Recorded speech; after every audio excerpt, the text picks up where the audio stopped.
Powered by the Montana Television Network. This is the 530 News on Q2, Montana's news leader.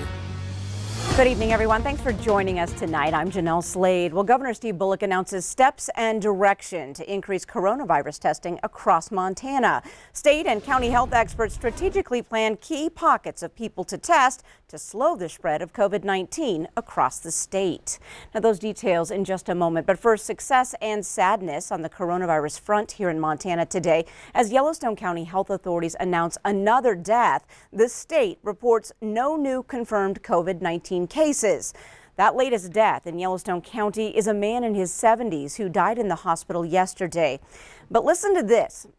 State numbers show only 69 of the state's 451 cases are active. As of today, Yellowstone and Toole counties are the only two counties with double-digit active cases. 5 of those are in the hospital. Well, Governor Steve Bullock outlined a framework today to ramp up COVID-19 testing over the next several months. Q2's Russ Riesinger is standing by now in the newsroom with details on those plans. Russ. Well, the governor saying during today's news conference that upping testing surveillance is the best way to keep the virus contained. He says the state has been getting thousands of test swabs from FEMA and private supply chains. He's working to get more, and today outlined the framework to start using them just as soon as we get them. First and foremost, we'll be establishing a testing target of 60,000 tests per month. Governor Bullock says that's the long-term testing goal that he wants the state to get up to, with priority on the state's most vulnerable population, such as nursing homes. About a third of Montana's deaths happened at an assisted living facility in Shelby. Beginning next week, we will begin testing all residents that are willing and all employees in our nursing homes and assisted living facilities throughout this next month. Thereafter, enhanced surveillance will be conducted at these facilities. Bullock is also calling for expanded testing in tribal communities and for those with COVID-19 symptoms, which have now been expanded. We're continuing to ask providers to test anyone with one or more symptoms of COVID-19. This includes CDC's recently expanded list of symptoms: chills, repeated shaking with chills, muscle pain, headache, sore throat, and a new loss of taste or smell. Governor Bullock asking anyone with one or more of those symptoms to quarantine and get tested. He also announced the formation of 5 strike teams, each with a certified nurse, and 5 National Guard members that can be sent across the state to provide assistance when there is a positive test in those vulnerable communities that we talked about. He said the good news is that the spread has been low here in Montana, and again, he's calling on Montanans to keep doing their part to keep it that way. Janelle? All right, Q2's Russ Riesinger live in the newsroom tonight. Thank you. Well, among some of the hardest impacted from the pandemic are families with school-aged children. But School District 2 has a plan to bridge any learning gaps children may have experienced since classrooms went to distance learning. Tonight, Q2's Andrea Lutz reports how federal dollars will be used to do that. As school officials continue to grip with the reality of the impact of the coronavirus, there is help in sight. Our whole business is number one is the safety of our staff and our students first. Superintendent Greg Uppa with School District 2 says as a part of the Federal CARES Act stimulus package, the district will get roughly $3.2 million to spend on ways to bounce back from the impacts of the virus. We're going to have to put plexiglass up in the counters. It's going to allow us to take safety measures that we probably wouldn't have been able to take before with any infrastructure upgrades. It allows us to go after additional cleaning supplies. It could allow us to go after additional people. But beyond that, Upham has another concern. You know, we have families that are working full time and coming home and trying to teach multi-age children in the home. That's been probably in my conversations with our families, that's been the greatest challenge. So the stimulus funds will allow the district to take a 2-phase approach, starting a summer boost program with face-to-face instruction. Then next fall, offer additional support in the school day. Some of our students do fine with independent learning, and they're doing fine. But then our students that struggle really concern me because the majority of our students that struggle academically are not independent learners. It's not like you can put a Chromebook in front of them and say, okay, here's what we're going to do. Or the funding was designed for us to adjust to the overages that we're seeing or the challenges that we're seeing with the virus. So here's the rebound rundown. The district will get roughly $3.2 million in federal dollars to be used for additional cleaning, hiring, and ways to keep staff and students safe. The district also plans to open a two-tier approach for summer and fall instruction to help bridge the learning gap by staying home. In Billings, Andrea Lutz, MTN News. And Andrea tells us, as for the district's $4 million deficit, Upham says the levy slated for May has been tentatively moved to July. Well, tonight, Superintendent Upham also responds to concerns about the revised graduation ceremony. He says he hears and understands parent and student frustration. In a Facebook Live video today, Upham said safety is behind the decision to keep family and friends out of that ceremony. He's now working with high school building principals to weigh all the options and take feedback. If group gathering restrictions are relaxed across the state, the plan could be changed to allow people inside the ceremony. Upham's main concern is sanitizing the auditorium between each ceremony of 10 graduates if family members are allowed. Trust me, I hear you. So we're looking at everything we can look at and still make sure that we maintain the directives. And overall, really at the end of the day, it's a safety for everyone. Upham says the district is working up a calendar containing major dates for the end of the school year, and administrators are working on plans so parents can retrieve their students' belongings if they are still in their school buildings. Well, workers at a Western Montana manufacturing plant offered employees a free COVID-19 antibody test today. MTN's Russ Thomas has more on how a national company is working to keep its employees in their small town locations safe.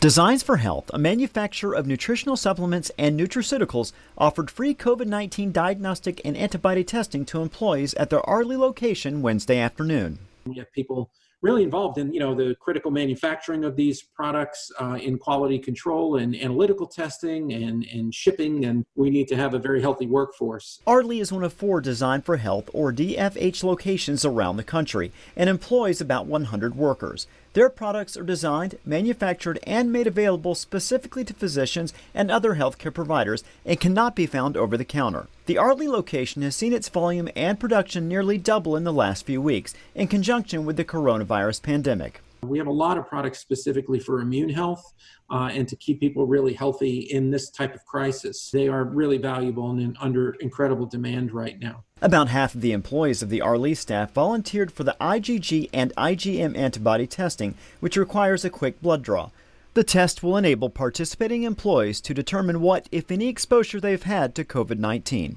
It'll allow us to tell, how many people were likely exposed before and have some level of immunity, how many people have probably never been exposed and have no immunity, and potentially people who have the kind of antibody pattern associated with an ongoing or an active infection. DFH hopes this testing will allow their employees to remain safe and continue to perform at their highest level at a time where they are seeing extremely high demand. In Arley, Russ Thomas, MTN News.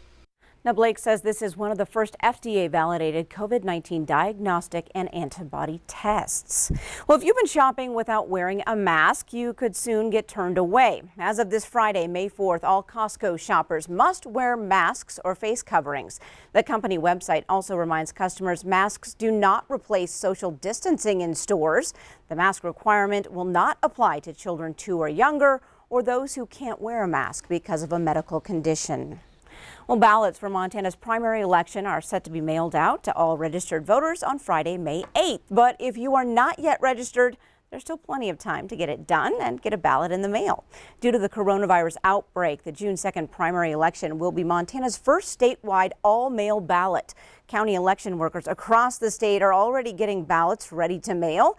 If you're not registered, you have until late May to send a signed voter registration form to your local county election office, and you'll get a ballot mailed to you. After May 26th, election officials recommend you register in person to ensure your ballot will be on time and be counted. And if you're not sure if you're registered, election officials say you should visit the state website, myvoterpagemt.com, to check your status. Address is correct and your status is active, you're set to have a ballot mailed to you on May 8th. If you're not registered or you need to update your address or you're inactive, then you should send in an updated form to us as soon as possible so that we can mail you a ballot on May 8th. We'll continue to send out ballots daily, starting May 8th and daily until the day before the election. Voter registration continues up until and through Election Day on June 2nd. Well, the Billings Symphony Orchestra has canceled or rescheduled 3 concerts after the governor's stay-at-home order. Well, to make up for lost ticket revenue, the Symphony is shifting one of its concerts to play out virtually next week. The annual benefit for the Symphony is titled Who Cares and will feature Latin music provided by the band John Roberts y Pan Blanco. The musicians will gather in a socially distanced way to live stream a concert starting Tuesday at 5 p.m. During the live stream on the Symphony's Facebook and YouTube pages, there will be an option for people to make donations. Well, during its time of lost concerts, the Symphony was still able to pay musicians their normal wage for the month of April. The Who Cares benefit for the Symphony is free for anyone to view online next Tuesday.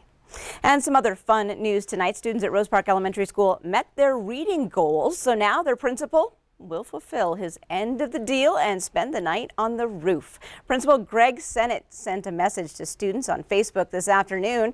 Rose Park students read 73,400 minutes and raised about $6,800. Wow. Now, the 5th graders had the honor of deciding what Sennett would do and chose camping on the roof. The readathon started before the school closure and has worked out well for this to be the day.